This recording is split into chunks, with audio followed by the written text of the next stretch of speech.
Bamona luma be dinatete nyangu oposunga ba bena ba pimbedi baby ni peto lambo bamona luma be dinatete tete nyangu momene. Mesdames et messieurs, bonjour, bienvenue chers amoureux du bœuf bourguignon dans cette nouvelle émission. Globe-trotteur, ferré de la bonne musique, il est un dandy de la scène artistique africaine sur la place parisienne, un grand amoureux de la soul, du jazz, de tout ce qui fait de la bonne musique d'origine afro. Lui, c'est quelqu'un que vous avez découvert tout récemment sur ce même plateau. Il accompagnait ce jour-là d'autres grands du sport camerouno ou africain, tout simplement. Aujourd'hui, il revient pour vous faire découvrir les merveilles qui peuvent découler de son instrument, mais surtout de sa voix. Je vous le présente pas encore, écoutez ça.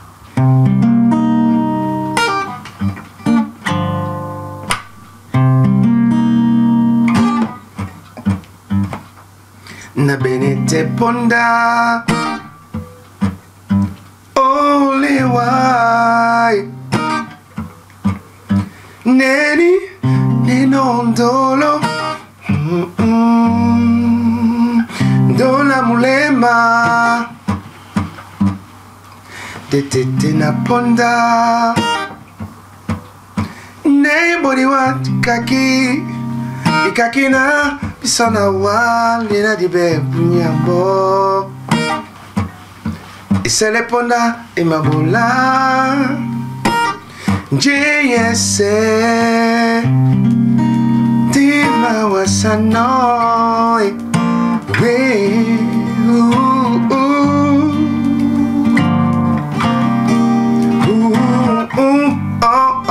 oh we we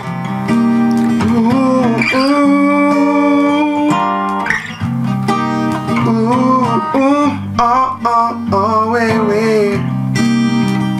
Hey.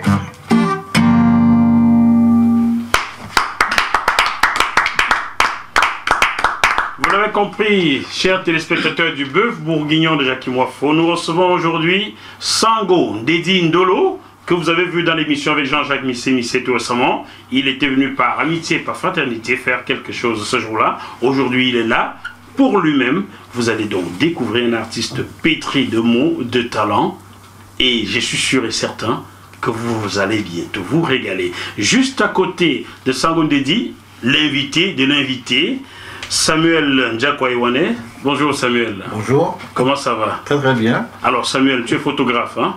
Photographe. Et amoureux du jazz. Journaliste. Journaliste, amoureux du jazz. Tout à fait, oui. Bon voilà. Tu vois, j'ai commencé par ça. Il m'a tellement troublé que je te salue avant de le saluer. C'est peut-être parce que tu m'as dit que tu étais l'aîné. C'est qu'il n'a pas vérifié. C'est pas mal du tout. Mais bon, moi, j'adhère à cette idée. Est-ce que je peux te serrer la main, Sango Ndedi, pour vérifier c'est bien toi? Cette main qui fait les merveilles là. Hein, c'est elle, hein? Ouais. Comment ça va, Sango? La couleur, elle va bien, ouais. Super, super. Et il y a quelques heures, tu étais dans une somptueuse salle pour fêter les victoires du football français. Tout à fait, ouais. Ah, vous voyez ce qu'il peut faire, hein? Ouais. Il y avait notre fiston qui était là-bas d'ailleurs. Le fiston, Kylian Mbappé. Absolument. Hein, tu as pu lui faire un petit coucou? Si, on s'est fait des coucous, bien sûr. Bon, c'est bien lui. Juste à côté, mon fidèle chroniqueur Serge Dupont-Tsakat, encore un autre français. Salut Sergio. Salut Jackie, comment ça va? Est-ce qu'on était obligé de t'appeler Dupont? Je sais pas, mais... Si c'est son nom. Si c'est mon nom, on y peut rien. C'est avec un D ou avec un T? C'est avec un T. C'est avec un T. Serge Dupont-Tsakat qui est toujours en ce moment au théâtre de...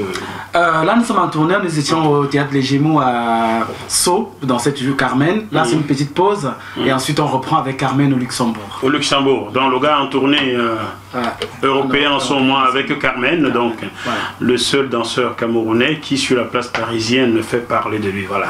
C'est ça qu'on... Mais tu essayes, vas-y. On l'aurait appelé Modeste, ça n'aurait pas mordu. Alors, Sango Ndedi. Oui, mon cher. Ça fait des années que tu es dans le monde artistique. Mais beaucoup ne savent pas qui tu es. Qui es-tu? Beaucoup ne savent pas qui je suis. Qui je suis? Je suis Sango Ndedi Ndolo, né au Cameroun, grandi au Cameroun même, j'ai grandi à Douala. Dans quel quat? Dans quel quat? À Bonapriso. Ah d'accord, chez le Priso. À Bonapriso, en fait, vraiment, Douala, c'est mon village. On salue tout le Bonapriso. Voilà, on salue tout le Bonapriso. Nabi Nabioli Djengemba Ningea. Et ceux de Bonacqua, moi, on fait quand de Bonadi, on salue tout le Cameroun. J'allais dire ça parce que les Daïdo vont dire oh, qu'est-ce qu'ils racontent. Mais oui, les Daïdo, je vous salue aussi. Les Bonanjo vont dire quoi? Ben je vous salue aussi parce que je suis. Non, attends, il faut vraiment. Dis-nous tout. Je vais prendre. C'est une bonne occasion pour Samuel Ndiakwa qui est à côté de moi, c'est mon frère, mon grand frère. Il aime bien qu'on mette les choses. Le droit d'aînesse, c'est important. Mais je dis ça pourquoi? Parce que, en fait, Sango Ndedi Ndolo Ngom, j'ai pas donné tous mes prénoms. Je suis à moitié Daido. Je suis à moitié Bonanjo. Je suis à moitié Bali. En quart. Il y a des quarts. Je suis un pur Douala. Attention. Ceux d'abord qui me regardent en disant il s'appelle Ngom, mais pourquoi il parle pas d'abord? Effectivement, ma grand-mère était une princesse Abo.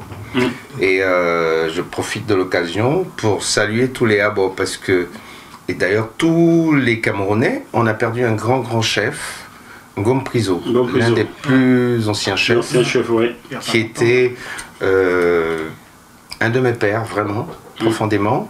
Voilà, je suis un pur produit savoir en fait, camerounais. Moi, je me sens pas que Douala en fin de compte, parce que j'aime l'Afrique, mais en particulier cet endroit où nous sommes logés, le Cameroun.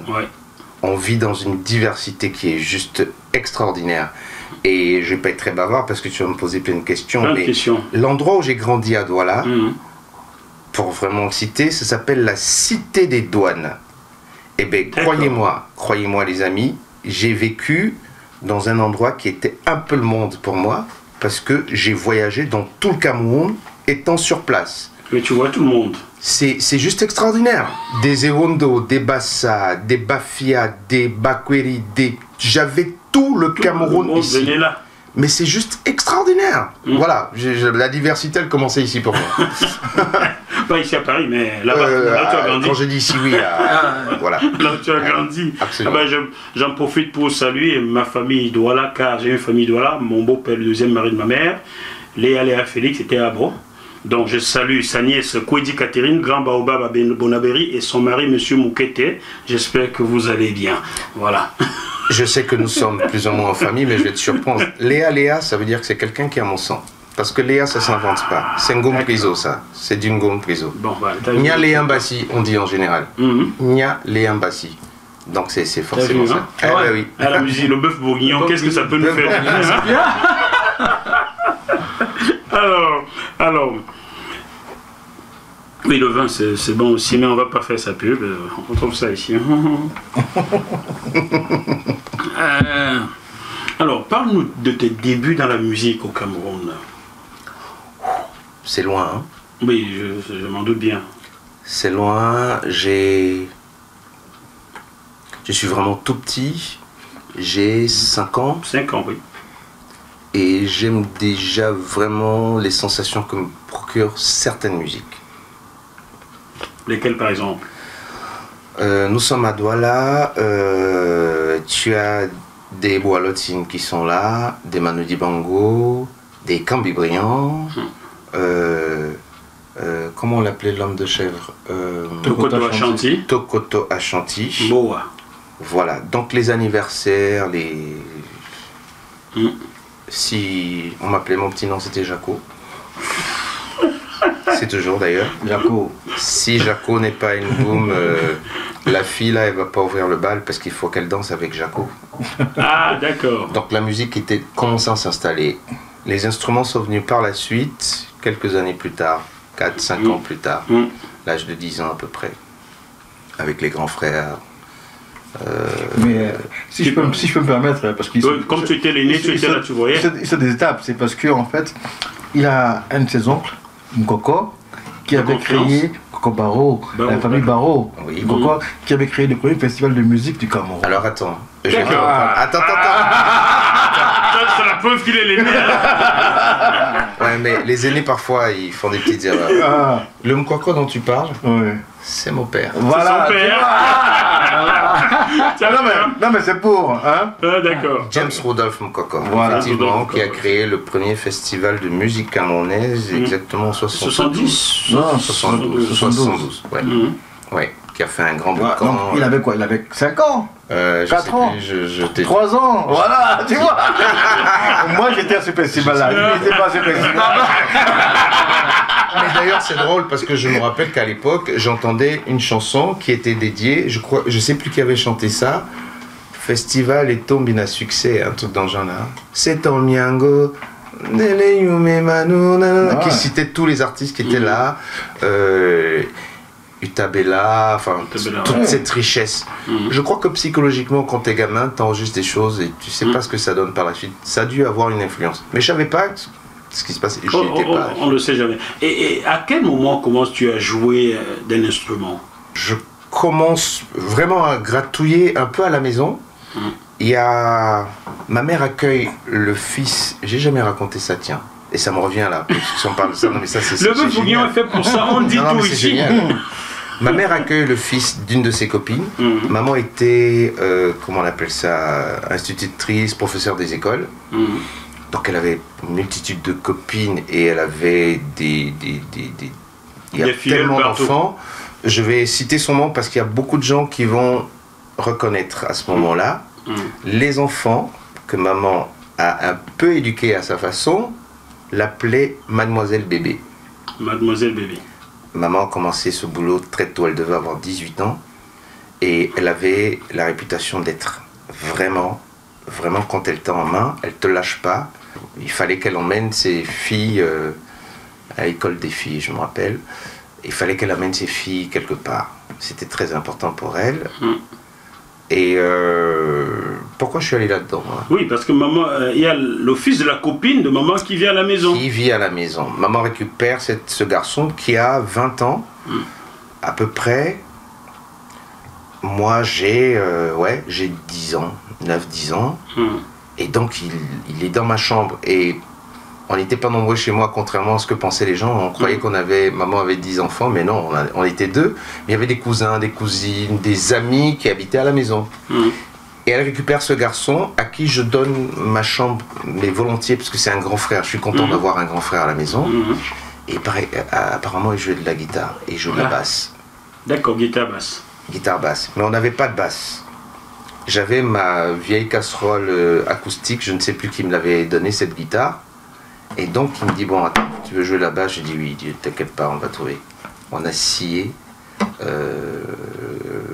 ça s'appelle, le manche, le scié et machin pour faire des écarts, pour avoir une basse. Et voilà comment je commence à apprendre à jouer de la basse.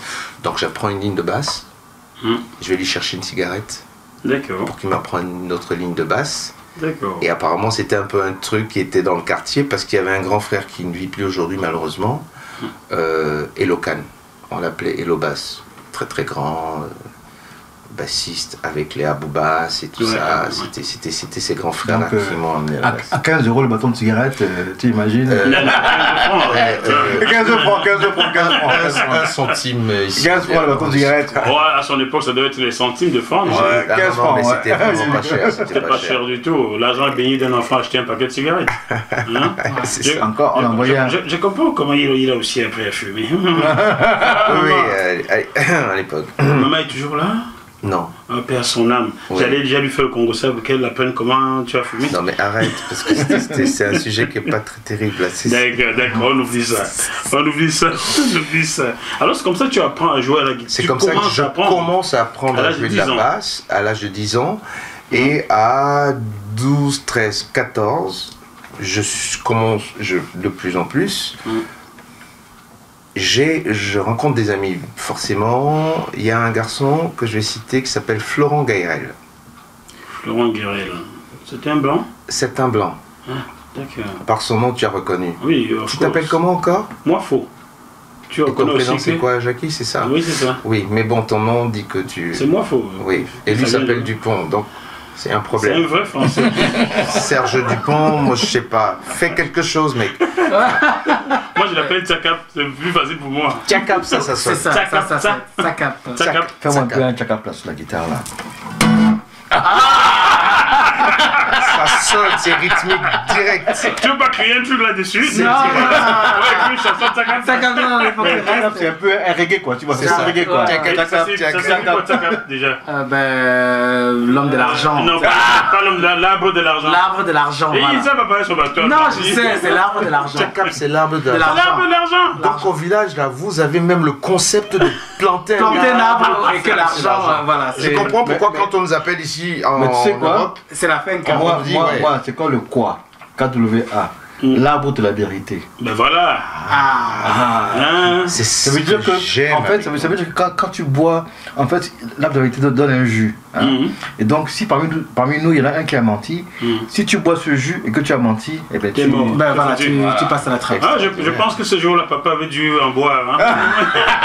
Il est encore là. Il a encore là ton papa. Ah, papa, pardon. C'est pas fâché, hein, on s'amuse dans le bœuf bourguignon, c'est tout. Bon, revenons à nos moutons. Et d'ailleurs, Alors, oui, oui, voilà, je te parlais de Florent Gaërel. effectivement. Florent Gaërel, un fidèle ami.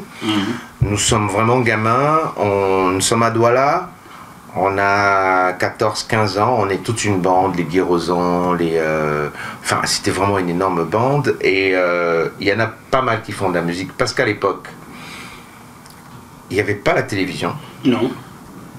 il y avait que les cinémas. Oui, cinéma Le Vaury. Cinéma Le Vaury, cinéma Le Paris, le Douala, Quoi le Douala, Rex. le Rex, Bon, où on ça, a les on l'a pas, films la pub, ils sont là fermés. chinois. Ils sont fermés. Ils sont de tous toute fermés, façon. donc. Il y en a même qui sont rasés. Toula. Mais le Toula, Certains ont été transformés en église. voilà, et qui ne fonctionnent même plus pour Bah certains. ouais. Non, mais c'est vraiment intéressant parce que, Mhm. en tout cas pour moi, c'était une richesse plus qu'un énorme. Quand je regarde aujourd'hui, Alors vous êtes une bande et vous faites de la musique. nous sommes une bande, il y en a qui font de la musique dedans. Mais tu sais, comme dans toutes les bandes, bon, il y a des complicités avec certains et d'autres et tout ça. Et dans tous nos déboires, nos sorties, nos machins, trucs, tout ça, Florent venait souvent à la maison Mhm. avec son petit clavier. Mhm. Et là, pour le coup, je n'avais toujours pas de basse, Mhm. mais j'avais récupéré une vieille guitare électrique, je ne sais pas trop où, qu'on a transformée en basse. Là, pour le coup, j'ai fabriqué le micro, j'ai même inventé mon ampli pour Oh. pouvoir jouer avec mon pote. Et lui, il avait un petit clavier comme ça, Mhm. et je vous assure, sans déconner, j'ai le souvenir, je sais que ma mère dormait, enfin, elle faisait semblant de dormir, mais elle nous entendait, parce que elle était contente que on ne sort pas. On fait peut-être du boucan à la maison, mais nous sommes à la Vous maison. êtes à la Et maison. ça, c'était génial pour elle. Et donc, dans le salon, là, à la maison, les chambres étaient en haut. Et nous, on jouait ici. Vous avez créé un en bas, concert, quoi. on criait nos trucs, les coulants de gang, les T-Connection, voilà. On s'évadait comme ça. On s'évadait vraiment comme Ouais. ça. Et le Florent en question, je parle beaucoup de lui, mais parce que vraiment, j'ai pas souvent eu l'occasion de parler de ce garçon. C'est un garçon qui est d'une timidité extraordinaire. Excuse-moi, Flo, je sais que tu vas voir l'émission. Il est à Paris? Il est en France? Non, il vit à Perpignan. Non, il va Il forcément. vit à tu vas lui envoyer. Dingaman, I know say you dey hear me, hein. Oui, parce qu'il parle pidgin, mais Oh là, d'accord. c'est un gars vraiment du pays. C'est un Et Camerounais blanc. c'est tout mon album, il te le joue. Je l'ai entendu au téléphone, il le jouait. Bon, Florent, tu es le bienvenu dans le bœuf bourguignon. hein. Voilà, si tu viens à Paris, ça va être ça va te faire du bien. Et Alors, le gars était timide. le gars était timide, mais bon, on répétait nos chansons et tout. T'imagines bien qu'en tant que blanc, il est censé être à Dominique Savio. Ouais.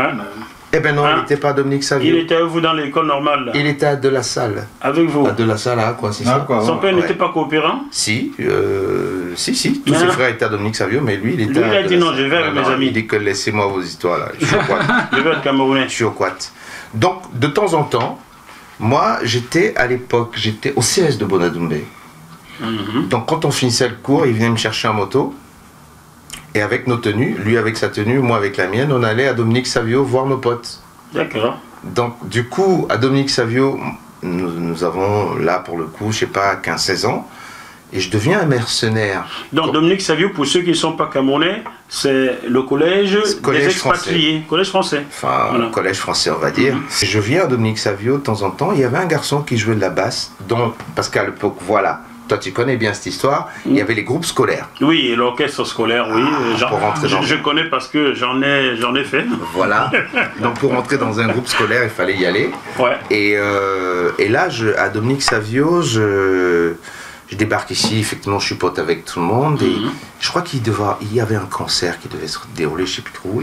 Leur bassiste n'était pas là, il était en France. Je suis en train d'oublier son nom, mais qui était vraiment un super bassiste, un garçon assez costaud, une grande famille, toute sa famille était ici. Et il n'était pas là. Et là, les gars, ils me disent, mais Joe, mais faut que tu viennes jouer.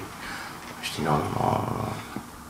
Bon, j'ai joué quand même, je crois que j'ai fait 1 ou 2 concerts avec le groupe de Dominique Savio, alors que à cette époque j'étais au CES, oui j'étais au CES. Et le CES, j'avais pas de place parce que c'était, je sais pas si tu te rappelles de cette époque, vraiment pour rentrer dans un groupe scolaire, le niveau était super balèze. Très élevé. Super balèze, et il y avait des candidats, quoi. Enfin, c'était pas n'importe qui rentrait dans un groupe scolaire. Et voilà, donc j'ai fait le mercenaire très rapidement, et puis bon, dans les fêtes et tout. Bekonomakos, spécial dédicace. Oui, ça c'est des vieux potes. D'accord. Ouais, voilà. Il va comprendre. Il va comprendre, ouais. Mais sauf que nous on n'a pas compris en plateau. Oui, non. Bekonomakos c'est quelqu'un pareil qui, là on répète là devant Dominique Savio, et il nous manque une guitare. D'accord. Et le gars habitait à Deido. Bekonomakos c'est pas très camerounais, n'est-ce pas? Bekonomakos. Oui. Mais ça fait Cameroun, le Bekono, ça fait du centre. Non, il n'était pas camerounais du tout, il avait les cheveux frisés. Je ne sais pas de quelle origine exactement ce garçon, peut-être grec, je ne sais pas. Un danseur de Makossa devant Dieu. Extraordinaire. Bon, tu lui diras que je ne le mettrai pas dans mon assiette. Parce que les Grecs, je les aime dans mon assiette, mais comme il dansait bien au Makossa, je ne le mangerai pas. Non, extraordinaire. Et qui va chez lui, il va chercher une guitare et voilà. Et tu as joué avec une vraie guitare, enfin? Non, c'était une guitare acoustique, hein. Mais bon, je lui dis, moi je joue de la basse. Il me dit, ouais, mais bon, j'ai une guitare. C'est tout ce qu'on a. Et cette guitare m'a suivi jusqu'ici à Paris. Ah bon? Il t'en a fait cadeau? Ah ben oui, parce qu'il me dit, il faut rien chez moi. Moi je danse, je ne joue pas la guitare. Il dit, gars, moi je danse, je ne joue pas la guitare. Waouh! Ouais. C'est comme ça que tu as ta première guitare? Comme ça que j'ai... Oui, finalement, ma vraie première guitare que je n'ai pas transformée, parce qu'il y en avait d'autres que j'avais déjà transformées. J'ai dit bien la première vraie guitare. Voilà. Et donc là, non, c'est une blague. Spectateur. Gaston Choconté qui a préparé cette émission, qui vient en Italie. Tu vois, Gaston, hein, notre conducteur commence à souffrir là, parce que le gars nous sort des bons trucs qu'on n'avait pas. On ne savait pas tout ça.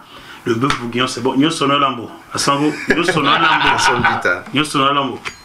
Voilà. Et il y a un gagné bien. Ça c'est bien.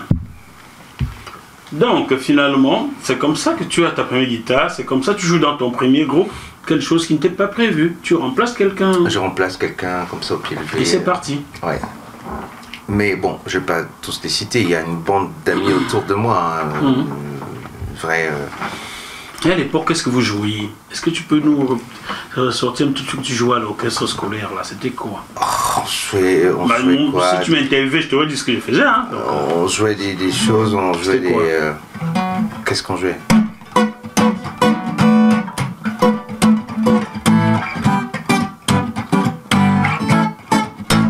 Conversation is going round. People talking about the girls come to town. Lovely lady, really as can be. No one just admitted, just a misery. I can see her. Maybe one more twice.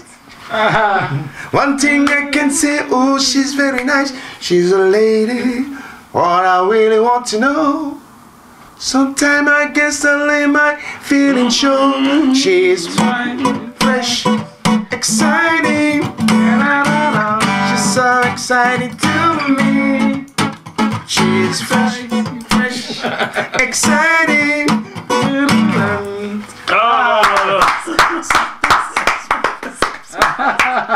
Il se rappelle combien de nanas il a de la gueule.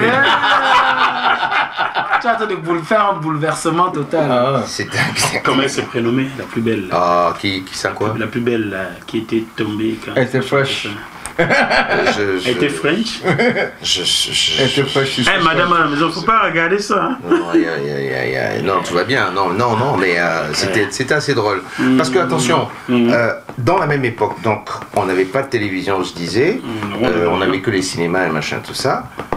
Et, à cette période-là, qu'est-ce qu'on trouve comme idée? Je pense que ça devait déjà se faire ailleurs. Il y avait des boîtes de nuit au Cameroun, tu te rappelles? Ouais. Il y avait une boîte à Bonapriso, dont je suis en train d'oublier le nom. C'était pas la joie d'été. Non, c'était une boîte, une toute petite boîte. Apparemment, il y a l'autoroute qui passe à cet endroit aujourd'hui. Ah, d'accord. C'est vraiment très vieux. Hein. Je parle de ça parce que, bon, à 14, 15 ans, 16 ans, tu vas pas en boîte de nuit. Non. Normalement, non, d'accord. sauf si on est enfant précoce. Voilà. Non. Sauf que nous, on trouve la bonne idée d'aller faire des matinées de jeunes dans cette boîte. Ouh, ce qui fait, comme vous jouez, vous faites de la musique, Non, on mais vous on laisse a entrer. commencé ça comme ça, les matinées de jeunes ont commencé à Bonapriso dans cette boîte de nuit avec nous. Ensuite, il y a quelqu'un d'autre qui a pris le relais dans une autre boîte à Aqua, dont j'oublie Voilà, aussi Saint James. le nom, qui était derrière le cinéma Le Paris. D'accord. Une boîte. C'était déjà prémonitoire pour toi, hein, au cinéma Le Paris. Bon, Ouais, c'est- allez, poursuivons. Qu'est-ce que ça t'évoque, Tété Combo? Quelqu'un l'avait Tété chanté. Combo, Dimeawa. Qu'est-ce que ça t'évoque? Ben Deka l'a chanté. Salut à toi, Ben. Tété Combo, ah, Tété Combo. Mais pour toi, ça t'évoque quoi, Tété Combo? Bah, nos racines, hein, mes ancêtres, mon ancêtre, un de mes ancêtres. Lequel?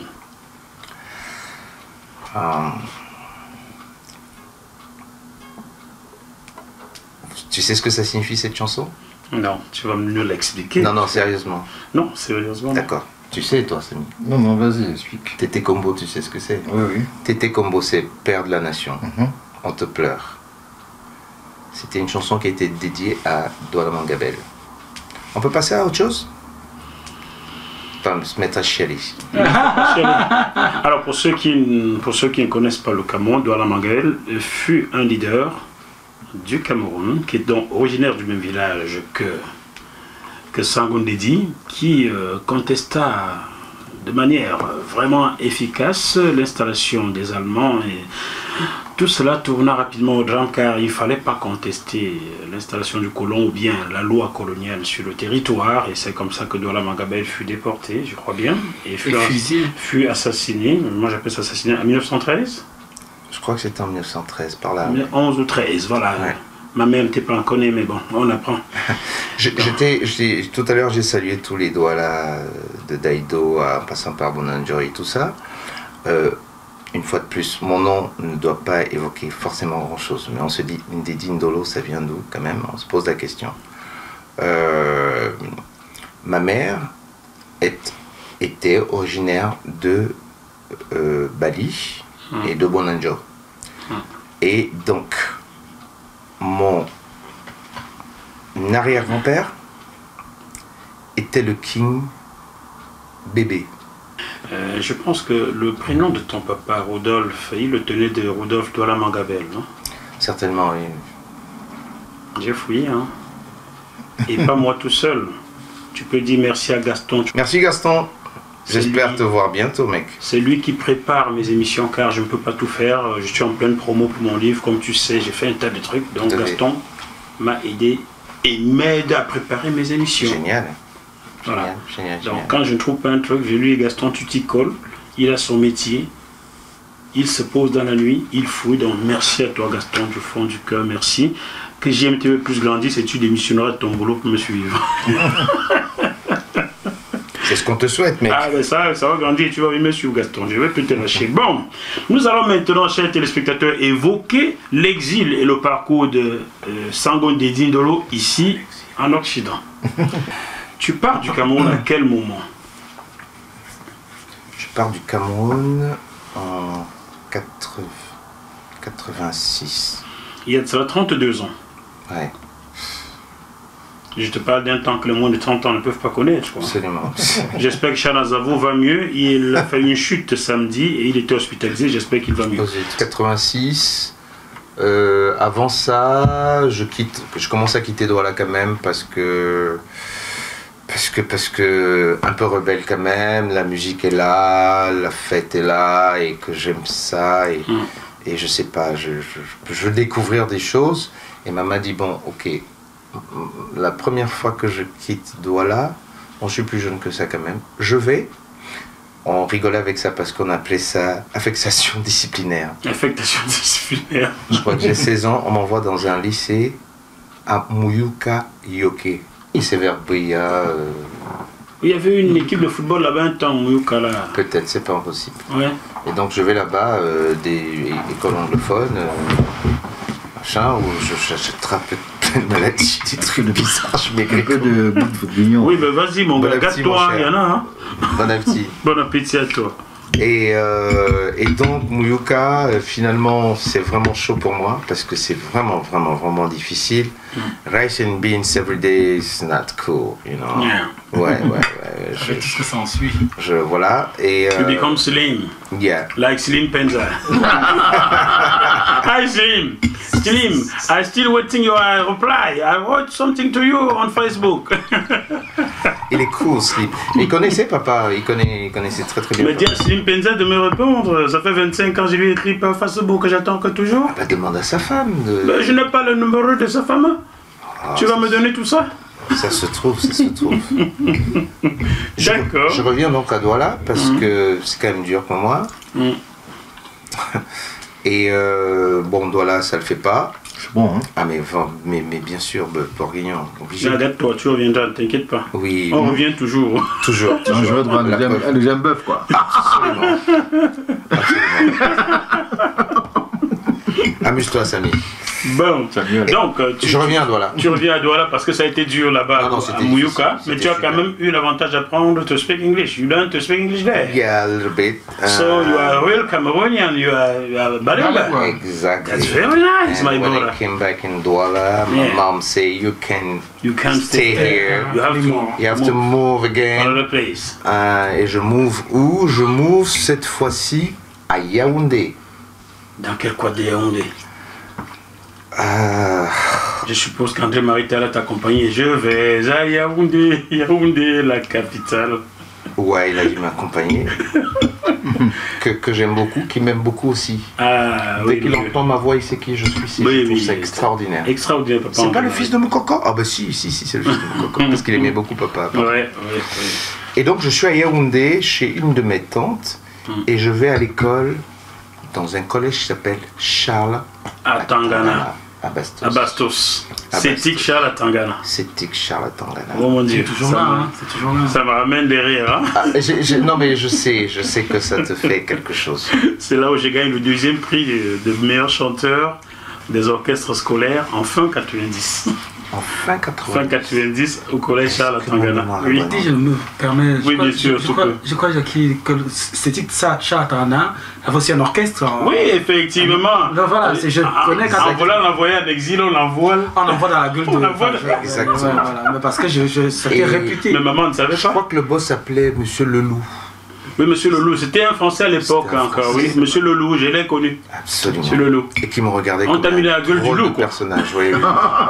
Ouais. Et c'est dit que Charles à Tangana c'était quelque chose. Hein, parce que là du coup c'est devenu quelque chose. Yaoundé une année c'était n'importe quoi. Non mais vraiment c'est. Maman a regretté de t'avoir envoyé là-bas. Ah non, elle n'a pas regretté parce qu'elle n'était pas au courant de tout ce qui se passait. Bah, voilà. Mais ma chère tante, malheureusement qui n'est plus là non plus, à son âme. Tata, ouais, adorable.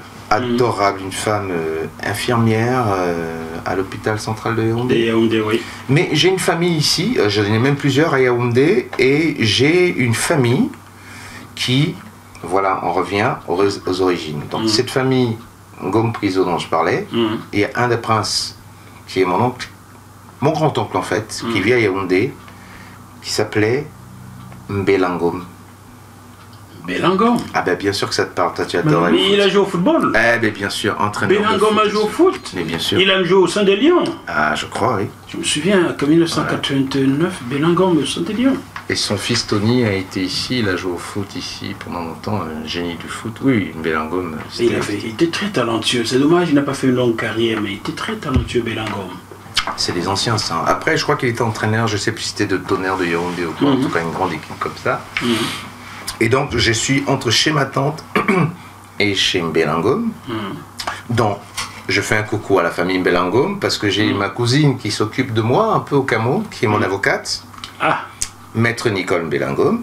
On ira te voir, maître. Oui, qui est une femme battante. Enfin, c'est vraiment une dynastie. Hein. On ira voir maître Nicole Belangom. Ça, c'est sûr. Tante. Laquelle? Comment elle s'appelait? Mimi. On l'appelait Tata Mimi. D'accord. Une femme extraordinaire. Venez ici. Donc, je suis à Yaoundé, ça fait une année. Donc, Charatangana. Puis finalement, bon, je retourne à Douala. Et cette année-là, je vais pas à l'école comme tout le monde. J'ai un ami malgache qui s'appelle Firmin Raingoson.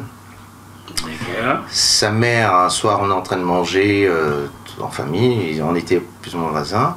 Lui, il était à Dominique Savio à l'époque, mais ils avaient une boulangerie et il aimait plus travailler à la boulangerie qu'autre chose. Sa mère dit bon, c'est bon, t'es bien gentil. C'était l'odeur du pain. Oui, c'était l'odeur du pain, certainement. Et sa mère dit ouais, il y a le centre culturel américain où ils donnent des cours d'anglais, machin, ce serait bien qu'ils se mettent là-dedans. Et ma mère me regarde comme ça. Elle me dit, tu veux y aller avec Firmin? Donc je passe une année au centre culturel américain à apprendre, perfectionner l'anglais et tout. Et l'année d'après, maman m'appelle un matin. Je crois que je sortais de boîte ou un truc comme ça, où elle m'a réveillé. Elle me dit, bon, écoute, jeune homme, je crois que le Cameroun est devenu trop petit pour toi. Tu vas te barrer ici, t'as une semaine pour dire au revoir à tous tes potes. Je suis parti du Cameroun comme ça. Un bengue. Un bengue, une semaine après. Dis-moi, on va faire un petit Congo ça quand même. Faites un Est-ce Congo que ça. lorsque tu pars du Cameroun, papa te dit, hé fiston, ne va pas là-bas faire de la musique, ta carrière, va étudier. Est-ce qu'il t'a dit un truc comme ça? Non. Il t'a dit quoi? Papa Rodolphe. Papa Rodolphe ne m'a rien dit. Rien. Bah, il n'avait pas le temps de me dire quoi que ce soit. Il avait trop de choses à faire que de me dire quoi que ce soit. Tu as joué à Charatangana ou pas? J'ai joué à Charatangana. Ah. Ouais, mais pas en tant que chanteur, pas en tant que bassiste. Je crois que j'ai joué comme clavier ou quelque chose comme ça. Ouais. Donc, il y a le clavier aussi à mettre dans son... Oui, enfin... Ben, son truc est tellement... Non, mais c'est ça, c'est tellement long que si tu abordes ça, on passe 5 jours d'émission. Non, mais c'est ça, non, mais comme il a esquivé Charlatangana, je me suis dit, mais il ne peut pas arriver à Charlatangana. Il n'a pas joué. Il a fait des merveilles à Charlatangana avant de... N'oublie pas que sa mère l'a envoyé dans la gueule de Monsieur Loulou, du loup. Du loup, et qui était Monsieur Loulou, et qui... Non, Charatangana, c'était un super souvenir. Ouais. C'était un bahut super À l'époque, hyper carré. tu avais le collège Vogt qui avait un très bel orchestre scolaire. Tu avais le collège de la retraite. Tu avais le Charatangana et tu avais le collège Madeleine. Les cadres qui a Yaoundé. Alors c'est drôle parce que moi je venais de Douala. Forcément, j'étais de Douala quoi, et que j'ai toujours vu cette concurrence entre les jeunes de Yaoundé et les jeunes de Douala. Et je sais pas si c'était vraiment dans le style, donc vrai, mais la réputation c'était que les mecs de Yaoundé ne savaient pas vraiment parler aux gens. Ils jouaient notamment aux filles. Quand on a cet âge-là. Ils étaient moins stylés que Douala, quoi. Bah, ils jouaient sur bon. On est en boîte, bon gars, tu mets la boto et puis la petite est à côté, donc voilà, il est en train de parler avec une bouteille. Alors que les gars de Douala, c'était la tchatch quand même. C'était ça un peu la concurrence à chaque fois. Et c'était drôle de voir les mecs de Yaoundé venir à Douala et vice versa. C'était vraiment une espèce de. Dis donc, FFI. C'est les francs français là, c'est la monnaie de France là. Donc les gens de Yaoundé étaient un peu coincés, quoi. On va dire ça, mais bon, ça va bien. C'était à l'époque. Alors, nous aussi on savait de la guerre Yaoundé. Ah, voilà, je savais bien qu'il y avait des gars de Yaoundé ici, c'est pour ça que je disais. Vous les gars de Douala là, hein? Non, les gars de Douala avaient un style quand même. C'est ça, faut le dire. Ils avaient un truc. Nous on avait les costumes à Yaoundé, alors vous. Ben voilà, justement, vous aviez les costumes. Vous ressembliez à papa. On parle maintenant de ton arrivée en France, on oublie Yaoundé maintenant. Okay, tu arrives en France. Ouais.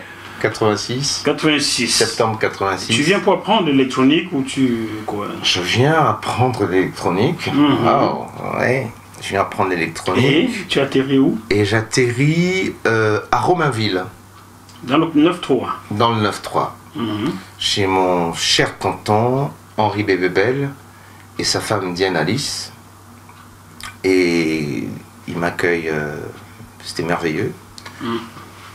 Donc, la chance que j'ai eue quand je suis arrivé ici, c'est que j'avais déjà des potes qui étaient là depuis quelque temps, notamment la famille Sauval, entre autres.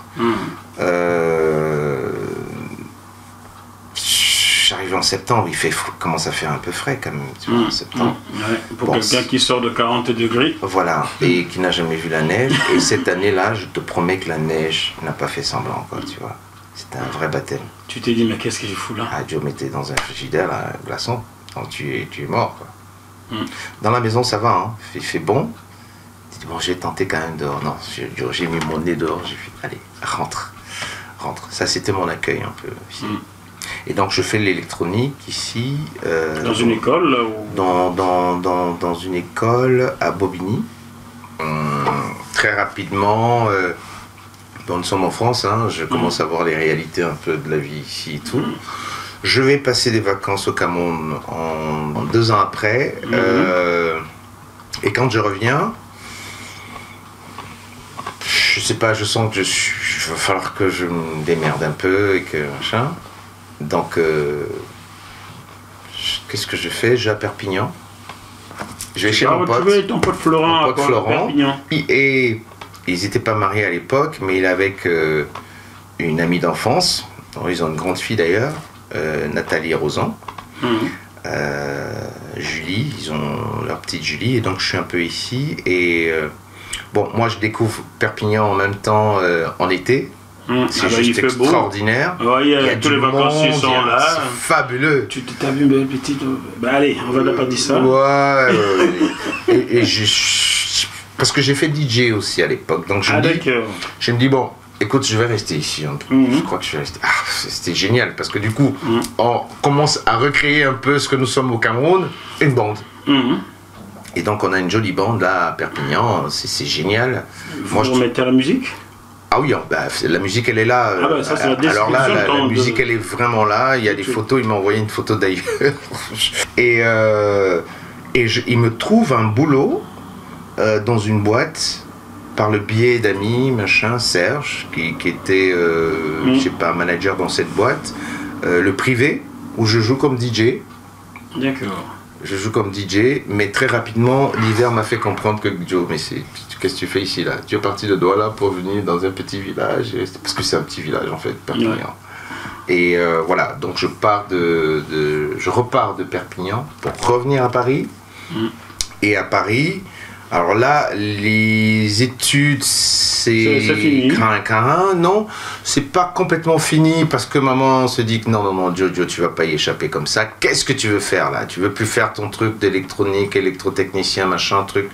Ouais, machin. Et elle me dit, trouve un truc à faire.